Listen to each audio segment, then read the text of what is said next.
에, 오늘은 내가 술을 한 잔 마시면서 나 이제 술을 이래 대병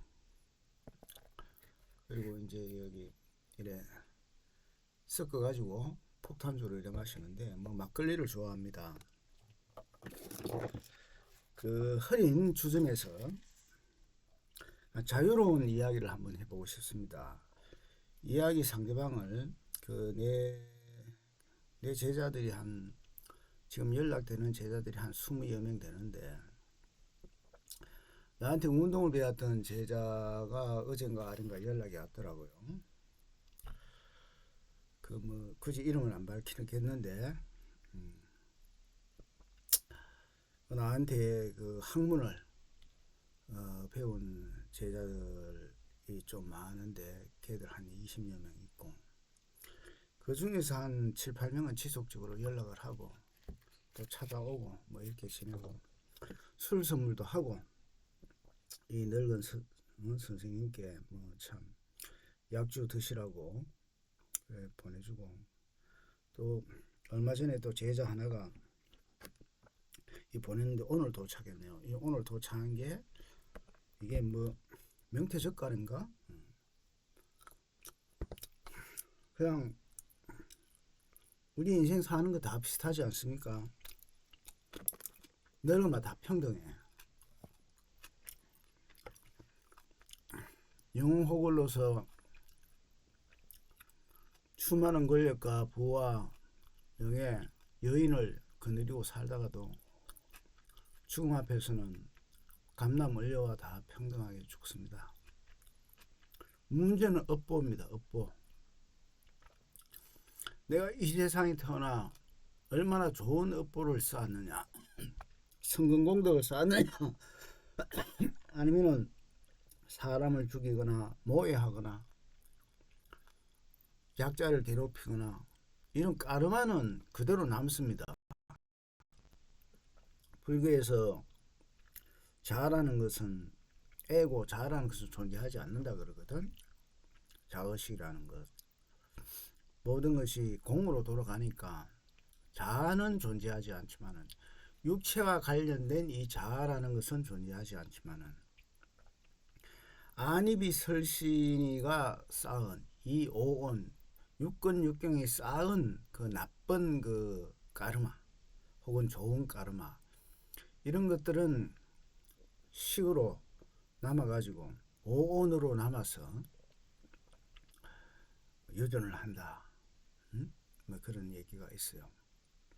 뭐 그것을 뭐 상징적으로 들어도 좋고 현실 그 뭐 과학적으로 들어도 좋고 내가 아주 예전에 그 현대물리학과 크크 공부를 하면서 불교의 그 까르마가 어, 과연 이것이 유전을 하는지 자라는 것은 유전을 한지 않지만은 까르마라는 것은 유전을 한다. 끊임없는 어떤 대기의 그 공기 흐르처럼 에너지 질량 보존의 법칙이라는 게 있잖아요. 이런 것처럼 변하지 않는다. 자, 한잔 하겠습니다. 나는 내 자식이나 내 제자들이나 내가 이래 술을 마시는 것을 좀 싫어합니다. 싫어하지만은 60 넘으면은 인생은 다 똑같습니다. 내가 볼 때는 우리나라 사람 40이 넘으면은 세상 물리가 다 트여. 내가 대학 교수를 하든 자영업을 하든 기자를 하든 뭐 건배지를 달고 국회의원을 하든 배우건 못 배우건 인생을 40년 정도 살아보면요 아는 게 다 그만그만합니다. 비슷하고 아는 것이 중요한 것이 아니라 세상을 볼 줄 아는 물리가 트이죠. 물리라는 게 있죠. 세상의 길, 인간의 길이 보이는 겁니다. 내가 어떻게 살아야 되고 어떻게 죽어야 되고 삶과 죽음에 대한 질문을 할 수 있어야 됩니다. 그러다 보면은 우리가 돈을 벌어도 내가 관리할 수 있는 만큼 벌어야 되고 권력을 올라가더라도 내가 올라갈 수 있는 8부 능선까지만 올라가고 내려와야 돼.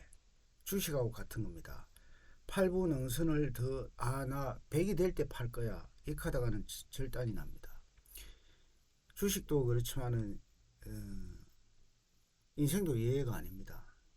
뭔가 호사단마라 그렇죠. 뭔가 잘 될락 할 때 그 사람은 추락하게 됩니다. 내가 내 이름을 구체적으로 밝히기는 힘들지만은 나도 40 전에는 책을 한 20여 권 이상 책을 썼어요.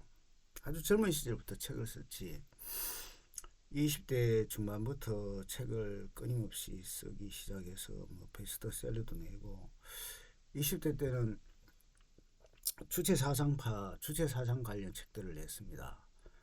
나는 그 고등학교 다닐 때 단파 라디오를 구입해가지고 그 유신시대 때인데 뭔가 이게 아닌 것 같다는 생각이 드는 거야. 뭔가 좀 회의를 하는 회의학파랄까 이런 게 있었어요. 세상을 좀 회의를 하면서 시니컬하게도 보고. 그래서 그 당시 때 단파 라디오가 상당히 비쌌어. 그 일제 소니도 있었고 대만에서 나온 것도 있었는데 6만인가 8만인가 했어요.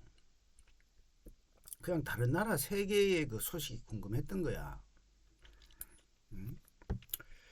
유신시대를 내가 꼭 반대했다기보다도 유신시대라는 것은 사실은 국민이 91.6%가 찬성을 했어. 유신. 왜냐하면 그 유신시대는 그 당시 때 필요했습니다. 그 사이비 좌파들은 유신을 비판하지만은 그때 69년도에 김신조가 청와대를 습격을 하고 또 울진 무장 간첩단 대거 간첩단 사건이 생기고 뭐 이승복이 공산당이 싫어 이런 사건도 생기고 북한은 뭐 25개국뿐만 아니라 자 정찰총국 조선노동당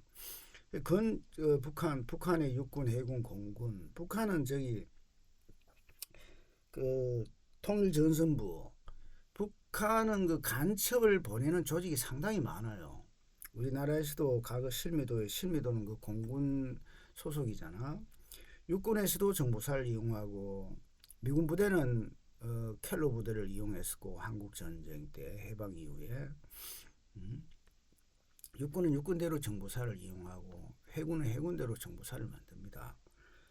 그래 북한에서도 난파 간첩을 보내고 한국에서도 북파 간첩을 보내지만은 수적이나 이것은 압도적으로 북한이 많은 거야. 북한은 왜 간첩을 보내느냐? 여기 고정 간첩을 심으려고 보내는 겁니다. 저 사람의 생각은 좀 우리 사회주의에 맞다. 옛날에 사회주의 활동을 했지 않나.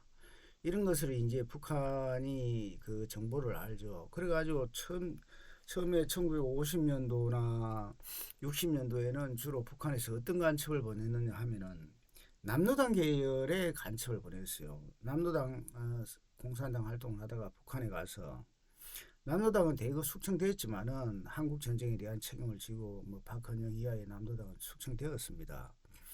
그 중에 남아있는 사람들 황태성 씨라든가 황태성 씨는 우리 고향 사람이라 가지고 우리 그 저 외삼촌 집 그 묘지에서 그 가면은 우리 외삼촌 집에서 100m 정도밖에 안 떨어져 있어요.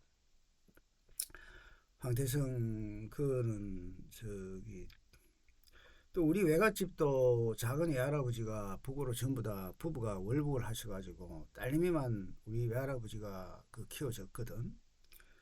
또 우리 사촌이 뭐냐면은 김민성, 김민아 씨라 해가지고 뭐 중앙대 총장하고 북한 중앙대 총장도 하고 국회의원도 하고 이랬는데 우리 어머니 집안인데 사촌인데 다섯 형제가 10명 정도 되는데 3명인가는 북한에 있고 또 3명인가는 일본에 가서 살고 처음에는 조총련 활동을 했던가 어쨌든 그리고 또 2명은 이제 한국의 제도권에서 이제 국회의원도 하고 중앙대 총장도 하고 그랬었죠. 우리 외가댁도 그렇고 우리 또 친가 집안에서도 그러니까 경상도의 그 사회주의 성격의 특징은 뭐냐 하면은 경상도는 대부분 전라도와 달리 자작농이 많습니다. 자작농이 많기 때문에 그 경상도 남인계통은 남인의 주작이 뭐야? 나를 따르라는 거 아닙니까? 엘리트주의 철학이란 말이야. 이게 그 기독교 사상하고 맞는데 그 남인들이 이제 그 1800년대부터 기독교를 많이 접수를 하거든. 카톨릭 신자가 되고 해가지고 우리 그 외가댁이 남인인데 카톨릭 신자가 돼가지고 외가댁의 그 저 할아버지 정조 할아버지 되고 외정조 이런 사람들이 순교비가 세워져 있어. 집안에 자기 자식들과 4명이 모여서 순교를 하겠다 해가지고 순교비를 만들어서 파묻어가지고 지금 그게 지금 카톨릭의 성지가 되어 있어요. 카톨릭 성지가 되어 있어가지고 내가 그거 가봤는데 조성을 해가지고 뭐 카톨릭에서 땅을 사가지고 버스 정류장도 만들어 놓고 해마다 이렇게 성지를 옵디다. 그러니까 우리 그 정조 외할아버지가 이제 그 성인으로 추대된 그런 지역이 있어. 근데 그게 다 사회주의하고 그 우리 외가댁이나 우리 친가나 뭐 그런 사회주의하고 이제 연관이 있어. 설하기보다도 내가 젊은 날 단팔라디오로 구입해가지고 사회주의자 된 게 아니고 그냥 세상에 대한 막연한 호기심. 내가 중학교 2학년 때 파우스트 그 이렇게 두꺼운 책을 도서관에서 빌려서 읽었는데 그때 그 도서관장과 독일어 교사 선생이 우리 중학교 때 있었어. 야, 너 이거 보면 읽을 수 있나 했는데 나는 당연히 읽을 자신이 있었기 때문에 읽을 수 있다고 하면서 그 사람들의 말에 시니컬하게 반응을 했죠. 왜 이런 걸 못 읽어요? 하면서 나는 지금 돌이켜보면은 50 벌써 4년이나 지났는데 54년 전에 내가 책을 가장 많이 읽었어. 중학교 다닐 때 국민학교 다닐 때도 자유교양 독서반이었었고 중학교 때도 자유교양 독서반이었는데 중학교 때 그 고려대학교를 나온 그 기술 선생이 자유교양 독서반을 담당하는 교사였습니다. 그래서 그 양반이 그때 최초로 전복 캔디라는 거 나왔어. 캔디가 되게 커. 그걸 하나씩 주면서 자유교양 독서반을 모아놓고 책을 읽히거든. 그래가지고 이제 독서대회 나가고 그걸 국민학교 때부터 중학교 때까지 계속했기 때문에 뭐 다른 사람보다도 책을 많이 읽었고 내 그 지난 60년이 넘는 이 인생을 돌아보면은 그냥 책을 안고 살았어. 책의 바퀴벌레처럼. 대학에 들어가서도 그 중앙도서관에 자리 하나를 장기적으로 거의 임대하듯이 해가지고 책을 한 50권씩 쌓아놓고 하루 만에 다 읽어버리고 그렇게 인생을 살았습니다. 그러니까 세속 공부하는 뭐 내가 판검사가 되겠다 나는 법학도 하고 철학도 하고 영문학도 이 전공을 3개를 했습니다. 대학원에서는 법철학도 하고 윤리철학도 하고 이랬는데 애학자였죠. 공부를 호학자였지. 공부를 좋아했어. 공부를 통해서 이제 간접적으로 이 세상을 알아가는 방법이 가장 빨랐었고 그렇다면 내가 진정한 학자가 되었느냐 하면 학자가 되지 못했어. 나는 관심 분야가 많아가지고 뭐 불교도 파헤치고 유교도 파헤치고 뭐 서양 칸트 철학도 파헤치고 플라톤 철학도 파헤치고 해겔도 공부해보고 그냥 왔다 갔다 한 거야. 젊은 날 내가 또 동진 출가해가지고 절에서 다니면서 그 고등학교를 다녔어요. 그러다가 대학 들어오면서 다시 옷을 벗게 되고 또 나중에 그 사회과학 출판사를 했습니다. 사회과학 출판사를 하면서 김일성 관련 책들을 많이 찍어냈어요. 그때는 그랬어. 내가 사실은 그 행위에 대해서 지금에 와서는 이제 스스로 후회하고 비판을 하면서 불과 한 3년 전에 내가 전향서를 써야 되겠다. 나는 한국의 내 나이에 어떤 누구보다도 저 자생주사파로서 단파 라디오를 들은 자생주사파로서 주사파가 된 지가 아마 한국에서는 가장 많을 겁니다. 연도가. 그래가지고 또 주체사상에 대한 문건도 상당히 많이 썼어요. 그 다음 80년대는 전부 가명으로 이렇게 책을 내잖아.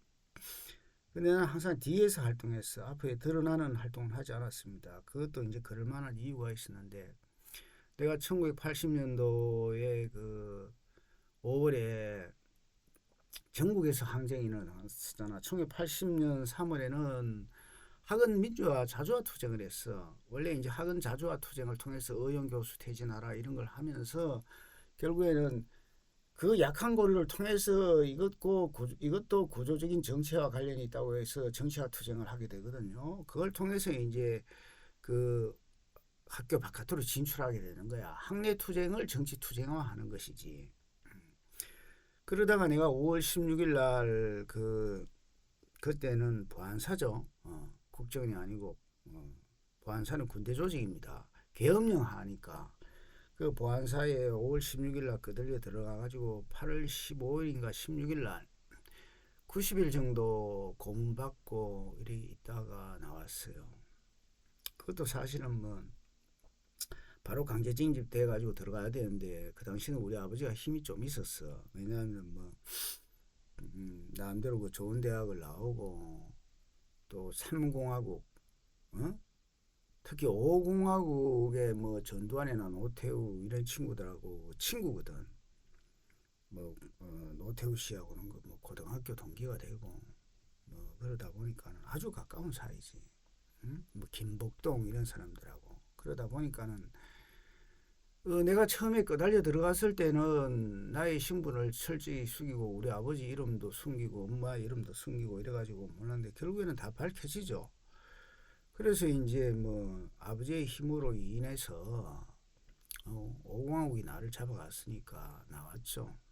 나와가지고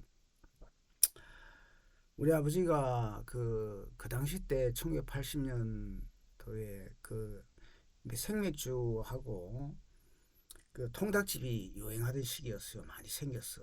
막 그 유리창 바깥으로 막 수돗물이 주룩주룩 시원한 기분 해가지고 그런데 엄청 그날 8월 16일 날 내가 보안사에서 나왔는데 엄청 더웠어요. 엄청 더웠어. 진짜 아스팔트가 찐득찐득한 그렇게 더운 여름이었는데 우리 아버지가 나오셔가지고 후줄근하게 이제 양복 입고 나오셨지. 고등학교 계셨으니까. 그러니까 뭐 지금 김문수 경기도지사인 사람이 그 경북고등학교 우리 아버지 제자들입니다. 그러니까 우리 아버지 제자들 중에서 이제 훌륭한 정치인들이나 뭐 기업인들 훌륭한 사람들이 많이 됐었다고. 아버지께서 이제 대구 상고라든가 뭐 경북고등학교, 경북여고 이런 데 오래 계셨어요. 그러다 보니까 이제 사실은 그 대구 경북 지역에서는 가장 명문고잖아. 그런데 있다 보니까는 이제 뭐 제자들이 뭐 나름대로 세속적으로 출세한 사람들이 많아. 그 어쨌든 나도 이제 그런 영향을 받으면서 뭐 어릴 때 이제 하여튼 뭐 그 사람들하고 좀 친하게 지냈지. 그것도 다 운명이면 인연이라 이렇게 생각을 합니다. 젊을 때는 지금은 돌아가셨지만은 뭐 장기표 선생하고도 가까이 지냈고 나중에 뭐 장기표 선생이 뭐 민중운동을 하지 않고 변절할 때 저 운동권 애들이 얼마나 욕을 했습니까? 나는 그렇게 욕을 한 번도 그런 식으로 하지 않았어요. 왜냐하면 우리가 지식을 얻는다, 지식을 연마한다, 지식을 축적한다는 것은 결국에는 인식을 확장하는 것이고 타인에 대해서 그 용인할 수 있고 톨레랑스 부드러워지고 타인에 대해서 너그러지는 데 있습니다. 지식이라는 것은 대부분 남자들이 만들었지만은 남자들이 만들었기에 여성이 지식인이 되면은 중성화됩니다. 자기 안에 남성과 여성 양성을 가지게 되고 남자들은 인식이 확장이 되면은 그 다각도로 통찰적인 분석을 하게 됩니다. 어떤 하나의 사건이 터지면은 정저지와 어떤 한 대롱으로서 사물을 파악하지 않고 종합적으로 입체적으로 파악하려고 합니다. 그래서 지식이 많이 가지면 너그러워져야 되는데 사실은 한국의 그 지식인의 특징이 어떻습니까? 자기 성찰과 자아 비판을 하지 않기 때문에 오히려 편협한 노인이 되는 거야. 지식인이 되면은. 지금 현재 대학 교수로서 뭐 인문학이다 사회과학을 한다는 사람들이 유튜브든 TV에 나와서 주장하는 것을 보십시오. 이 사람들은 변하지를 않아. 변하지 않는 것은 공부를 하지 않는다는 겁니다. 불교에서도 뭐 유가에서든 뭐 주역에서든 항상 변화 발전을 이야기하거든. 응? 어제는 옳은 것이 오늘은 틀릴 수 있는 겁니다. 이생기심 그, 생각이라는 것은 그 생주이멸이라는 말이 있어요. 불교에. 불교에는 어떤 물질의 변화와 생각의 변화를 어떻게 얘기를 하느냐면은 그 생주이멸이라는 말을 씁니다. 생각이 나타났다가 주 머물렀다가 이멸 사라지잖아.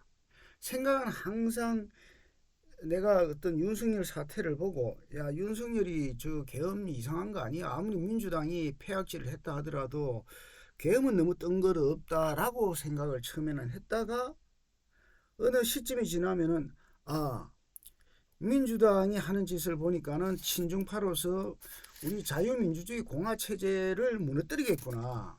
북한하고 해서 남북 연방제로 가가지고 한국 사회를 완전히 도탄의 도가니로 빠져놓겠구나. 이래가지고는 나라가 망했구나. 이렇게 또 눈을 뜨게 되는 과정이 있잖아. 그래서 처음에는 윤석열 탄핵을 찬성을 하다가 아 윤석열로 인해서 수많은 한국 사회에 우리의 그 이념 분쟁들이 그 노출이 되는 겁니다. 그 모순이 딱 드러나는 거야. 어떤 사건이 터질 때 실제 모순이 드러나는 겁니다. 아, 이거 친중파의 부정선거가 있었구나. 선관위 제들에게는 엄청난 범죄 비리가 있구나. 그리고 모든 뭐 우리나라 그 여론 회사들은 전부 다 좌파들이 95% 장악하고 있구나. 조중동도 중국의 힘에 중국의 자본에 장악되고 있구나. 우리나라 학계 진보 사이비 진보 학자들도 중국의 돈을 묻고 있구나. 학술계, 언론계, 기업, 우리나라 그 은행의 엘리트들 모든 것이 그 중국의 힘에 중국 자본에 대해서 자유로울 수가 없다는 것이 드러나게 되는 겁니다. 이럴 때는 그러면은 우리는 친중 노선을 걷게 되면은 어떻게 미국에 의해서 더 힘들어져. 내가 번번이 이야기하지만은 또 누누이 얘기하지만은 우리는 해양 문명 정권 미일 동맹을 강화하고 나토 권력에 나토에 글을 서는 것이 우리 한국이 좋습니다. 그렇다고 해서 중국과 러시아하고 척을 지내지는 것이 아니고 저는 멀리도 가까운 사이도 아니고 그냥 알고 지내면 되는 거예요. 자, 그래서 이야기가 이제 중구난방을 하는데 나는 지금 현재 3년 전부터 전향서를 써왔습니다. 우리나라가 자기가 나는 주체사상파로서 활동한 지가 지금 50년이 넘었습니다. 민주노동당을 건설할 때도 발기인으로 참여해가지고 또 그것은 뭐 한국의 거의 그 주사파들의 핵심인 조직이 어떤 뭐 이름은 내가 구체적으로 얘기할 수 없어요. 어디 무슨 연구원을 만들어 가지고 거기서 활동하다가 그 사람들하고 어떤 뭐 이념 분쟁이랄까 도저히 저 조직의 운영이 그냥 북한 공산당식으로 되니까 맞지가 않아요. 조선노동당식으로. 야 이거는 문제가 있다 이래 싶어가지고 그리고 그것을 항상 주장하는 이유가 미국은 곧 패망한대. 예? 여러분 상식적으로 생각을 해보십시오. 세계의 젊은 인재들 베트남이나 중국이나 한국이나 세계 젊은 인재들은 전부 다 미국으로 모이고 미국은 점점 젊어지는 청년 국가가 되고 있습니다. 미국은 아직 청년이야. 국가가 생긴 지 1776년 결국 280년이 지났나?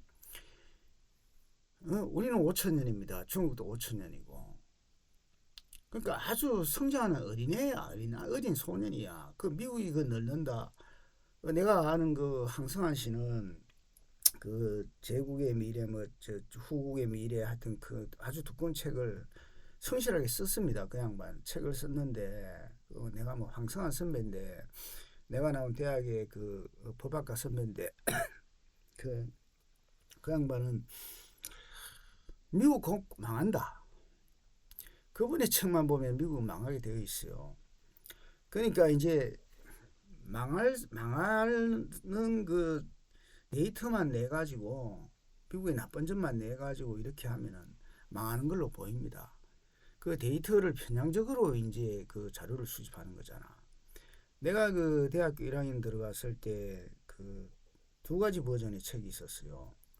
운동권에서 읽는 책이 아니라 운동권에서는 뭐 들어라 양키들아 미국의 사회학자 라이트 밀저 책을 읽었죠. 그래가지고 내가 라이트 밀저 책을 읽기 전에 저번에 한번 영상에 올린 프랑스의 갑자기 또 생각이 안 나네. 내가 술 한잔을 먹으면은 난 원래 태생적으로 이상하게 사람 이름을 기억을 잘 못해요. 사람에게는 좀 관심이 없는 모양이야. 뭐 그런지 모르겠는데. 꽁도르스가 아니고 누구지? 미국의 민주주의를 쓴 제2공화정 시절에 미국의 민주주의를 쓴 프랑스 사상가가 있어. 법학자 출신인데 여러분 미국의 민주주의 하면 누가 썼는지 나옵니다. 그 책이 좀 두꺼웠어. 그 책을 중간중간에 좀 읽고 뭐 앞에 읽고 목차 읽고 뒤에 좀 읽고 이랬었는데 그걸 수십 년 던져놨다가 요 근래에 이제 다시 한번 읽게 됐어요. 미국의 민주주의는 얼마나 중요하고 어떤 과정을 거쳐서 미국의 민주주의의 5개 키워드는 자유, 평등, 교육의 평등, 경제적 평등, 장자상속제를 없애고 장자상속제를 없애니까 모든 자식의 부가 분배가 공정하게 n분의 1로 되니까 그 자체가 사회적 투자고 그것이 부를 형성하는 겁니다. 미국의 부를. 유럽에는 그 당시 때 장자상속제가 있었고 당연히 아시아에서도 장자상속제가 있었잖아요. 그래서 미국의 민주주의 토커빌이다. 토커빌이가 쓴 그 미국의 민주주의를 다시 대학 때 읽은 책을 꺼내가지고 먼지를 터서 읽어봤어요. 참 훌륭한 책입니다. 독서라는 것은 나는 이제 라이트 밀저 책을 대학교 1학년 때 읽었을 때 들으라 양키더라. 뭐 미국의 나쁜 점만 얘기를 하거든. 미국의 뭐 명률이 뭐 3천만이나 된다. 미국의 지하철 노숙자들이 엄청나게 많다. 미국의 빈부격차라든가 이런 것만 나옵니다. 그러면은 라이트 밀저만 읽고도 미국을 알 수가 없고 토크빌만 읽고도 미국을 알 수가 없어요. 그러면은 서로 상호 교차를 해서 자기 자신이 보는 미국을 다른 데이터 자료를 많이 얻어가지고 자기 자신의 그 미국관을 만들어야 되는 겁니다. 그래야지 이제 미국에 대해서 정확하게 볼 수 있는 거죠. 그런데 우리 그 사회비 운동권에서는 그런 지적 노력에 대해서 상당히 게으릅니다. 걔들은 개우 그것밖에 없어요. 옛날에는 하얀병이라 가지고 꽃병을 만드는 제조법 그기나 잘 알고 그냥 가서 무조건 던지면 되고 여학생들은 돌빛 깨가지고 학교에 그 보도블록 전부 다 깨가지고 리어카로 실어 나르고 여학생들은 그거 하고 남자애들은 꽃병 던지고 대학교 1, 2학년들 파이프 질질 끌고 다니면서 자기네들 선배 보호해주고 뭐 이런 역할을 하죠. 대말 때도 다 역할 분단이 있잖아. 메가폰은 누가 지고 그 텍트라고 합니다. 전술을 짜가지고 그때는 그것이 난 옳은 줄 알았었죠.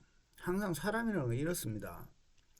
마흔이 그 공자에도 나오는 얘기지만은 마흔이 되면은 39살까지 일어난 사건에 대해서 후회하고 반성한다 그럽니다. 야, 내가 마흔 되기 전 39살 때까지는 왜 그렇게 무식했지? 왜 그런 걸 몰랐을까? 자, 그런데 또 50이 되면 어떻게 되는 줄 압니까? 사람은 49까지 살아온 인생에 대해서 후회하고 반성합니다. 나 정말 철없었구나. 근데 사람이 60이 되면 어떻게 합니까? 70이 되면 어떻습니까? 69살까지 정말 무식하게 살았구나. 나는 정말 철없었다. 세상은 좀 몰랐구나. 자, 그것은 뭐냐? 이겁니다. 사람은 끊임없이 변화 발전한다는 겁니다. 어제 생각 다르고 오늘 생각 다르고 이게 옳은 겁니다. 어제 생각과 오늘 생각이 같다면 그 사람은 도태된 사람입니다. 발전을 안 하는 사람이죠. 그래서 불교에서 생각이 태어나면은 죽어버린다. 이 한 생각이 태어나면은 그것이 곧 죽어버린다. 다른 생각이 끼어든다 이 말입니다. 이게 당연한 겁니다. 너 생각이 바뀌었네. 세계관이 바뀌었네. 그게 옳은 겁니다. 그게 발전하는 겁니다. 다른 세계를 접하고 다른 지식을 접했기 때문에. 그래서 우리가 지식은 뭐냐 할 때는 지식은 그 사람을 좀 더 그 용인 포용력을 더 넓게 해주는 겁니다. 플렉스블하게 일레스틱 탄력성 있게 해주는 것. 그 사람의 사고를 말랑말랑 해주는 거. 오픈 마인디드하게. 예. 이해력이 넓어야 됩니다. 역지사지 지식이라는 것은 저 사람 입장에서 한번 생각해 보자 이겁니다. 우리가 이제 판검사 변호사가 있다 하면은 자 처음에는 판사나 검사하지 않습니까? 검사 이놈들은 검사가 되면은 무조건 기소 범죄자라고 이렇게 피의자 들어오면은 범죄자로만 보는 거야. 범죄자 때리잡아야지. 에? 그 시각으로 보는 거야. 그럴 때에는 그 사람의 살아온 인생의 그 서사구조는 없어. 그 맥락으로 그 사건만 현미경처럼 들려다 보는 거야. 쪼개가지고 그래 기소를 합니다. 근데 판사도 마찬가지야. 젊을 때 판사 된 애들이 뭐 인생을 살아왔나? 여자를 사랑해봤나? 여자 사랑할 줄 사람도 사랑할 줄 모릅니다. 사람을 사랑할 줄은 모릅니다. 응? 그 사랑에는 항상 고통이 따르는 거예요. 연애를 해도 고통이 따르고. 그러니까 그건 당연한 거야. 기쁨은 고통이고 고통은 기쁨이야. 이것은 분리된 게 아닙니다. 응? 사랑하다가 헤어지잖아. 슬퍼지는 거야. 지식도 마찬가지로 지식을 축적하게 되면 기뻐져. 아 모르는 것을 알았어. 하지만 알았기 때문에 고뇌가 시작되는 거야. 그래서 우리가 지식에 대한 즐거움과 기쁨과 고뇌를 분리시키면 안 됩니다. 하나인 거야. 똑같은 겁니다. 밤과 낮과 같은 거야. 행복은 불행과 같은 거야. 우리가 이 대립되는 개념은 결국 하나라는 것을 알아야 됩니다. 대립되는 개념은 하나다. 그래서 인생은 고통도 없고 기쁨도 없다. 결국에는 담담하게 모든 것은 하나의 변화의 과정으로 봐야 된다는 겁니다. 변화의 과정. 변화의 과정만 있다. 이걸 내가 지금 이 공간을 흔히 오늘은 이런 얘기를 할 때는 내가 이 노벤다마처럼 살아온 인생을 좀 섞어서 얘기할 때는 흐린 술집이다 이렇게 이름을 짓겠습니다. 흐린 술집에서 혼자 죽 늙으니까 내가 저 보기보다 나이가 많아요. 이제 70이 다 됐으니까 그 끊임없이 자강불식 한다고 하는데 그것도 참 쉽지 않습니다. 네, 젊을 때는 불과 한 3, 4년 전에는 팽봉 30개씩 5세트 하고 턱걸이도 30개씩 5세트 하고 뭐 달리기도 10km, 17km도 하고 5km 이상씩은 하고 이랬는데 요즘은 역시 운동 영향이 많이 약화돼 가지고 20개씩 4세트 턱걸이도 20개 4세트 팽봉도 20개 4세트 그리고 달리기 좀 하고 뭐 하여튼 뭐 하는 게 뭐 그 정도입니다. 그래 늙으면 어쩔 수 없어요. 육체가 쇠락하는 것은 붙잡을 수가 없습니다. 늙는다고 해서 또 지혜가 생기는 게 아니에요. 지혜가 생기는 것도 끊임없이 자기를 두드려 패고 자기를 부정하고 가혹하게 몰아세워야 됩니다. 날마다 일일 삼승해야 되는 거야. 이게 진짜 사람의 삶은 그 돈수가 될 수밖에 없어요. 지금 어떤 깨달음을 얻다 하면은 그게 영원히 가지 않습니다. 어제 깨달았는 게 오늘 보니까 그 진정한 깨달음이 아니니 이래 돼야 되는 겁니다. 끊임없이 자기를 부정하는 나아가는 이 진행하는 이 과정이 이 인생의 과정입니다. 그래야지 그것이 진정한 진화다, 진정한 발전이다, 진정한 계획이고 혁신이다, 뭐 이런 겁니다. 오늘은 술을 한 잔 더 하고 나는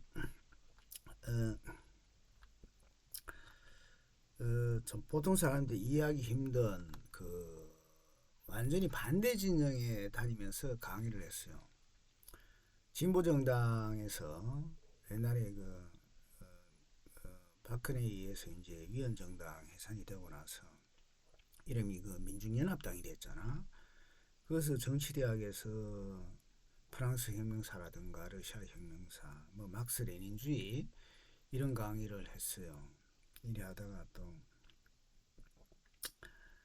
예전에는 뭐냐면은 한나라당 시절에 또 한나라당에서도 강의를 해보고 좀 궁금하게 이렇게 왔어. 왜냐하면은 이 어떤 나는 사실은 이게 인간을 위한 정치가 중요하지. 궁극적으로 우리 민족과 우리 국가가 어떤 한 방향을 나아가느냐가 중요하지. 나는 그것은 우리나라와 우리 국가는 단 하나의 체제라기보다는 여러 가지 색깔이 모여서 섞여 가지고 화합하는 것들, 이 화합하는 힘을 길러주는 거, 이게 중요하다 생각을 합니다. 그래서 정치 정파 간에 서로 싸우고 이런 것에 대해서 지금 솔직히 그 국힘당과 민주당이 정파 간의 싸움이 아닙니다. 이론 싸움이 아니에요. 이것은 민주주의와 반민주의 싸움이 아니고 내가 볼 때는 국힘당이 오히려 상식 세력이고 상식 세력과 전라도 전체주의 왜 내가 전라도 전체주의라고 이름 붙이냐면은 내가 전라도에서 성교 생활할 때 만 3년을 살았어요. 그 소위 그 저기 기독교에는 문익환 목사가 있었죠. 대표적으로 그 전민연 의장단으로서 그 불교에서는 지선 스님이 있었잖아. 그분을 내가 모셨거든. 그 법성 스님이라고 해서 그분도 모셨지. 진관 스님이 그거 왔다 갔다 했지. 내가 그 청한 스님도 모신 적이 있지. 한국의 나름대로 나는 어릴 때 고등학교 때 그 오대산에 누구를 찾아갔느냐 하면은 또 그건 갑자기 생각이 안 나네. 우리나라 그 최고의 학생에서 선생인 우리 저 아버지하고도 할아버지하고도 아버지하고도 인연이 깊은 분인데 갑자기 생각이 안 나네. 하여튼 내가 기억력이 이게 나는 이 장기기억 단기기억력이 이 알코올 때문에 많이 끊어지는 사실입니다. 그 뭐지? 오대산의 스님. 타너 스님. 그 내 고등학교 학교 다니다가 토요일 날 타너 스님한테 칭연 드리고 머리 깎겠다고 들어간 적이 있어요. 그러니까 고등학교 졸업하고 오라 그러더라고. 근데 결국에는 고등학교를 졸업 안 하고 고등학교 다니면서 절에서 행자생활 하면서 다녔어요. 행자생활 하면서.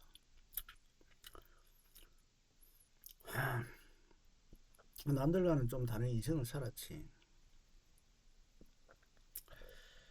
자, 결국에는 이제 이런 이야기를 아주 극소수가 내 주변에서 뭐 아는 애들 좀 있어요. 내 얘기를 아는 애들도 있고. 앞으로는 뭐 이렇게 술 한잔 하면은 뭐 고원, 글 쓰는 고원 선생이라든가 뭐 이문열, 김주영, 김원일, 뭐 또 박안서 선생, 박경리 뭐 이런 사람들과 그 지냈던 그런 이야기도 한번 시간 되면 한번 해보겠습니다. 스님들 이야기도 한번 해보고 불교 쪽에서 또 특히 나는 그 지금 전향세를 계속 쓰고 있습니다. 왜 북한의 체제가 잘못되었는가? 왜 사람 중심의 철학은 선전 도구일 뿐인가? 사람 세계가 그것은 하나의 그 선전 도구일 뿐이다라는 것들을 쓰는데 주변에서 만류하는 나를 아는 사람이 주변에서 만류를 말합니다. 당신 더 크게 다칠 것이다. 근데 뭐 나는 다칠 만큼 다쳐오면서 살아왔기 때문에 크게 후회는 하지 않습니다. 자, 다시 다음에 봅시다. 오늘의 그 흐린 주점에서의 이런저런 이야기는 마치겠습니다.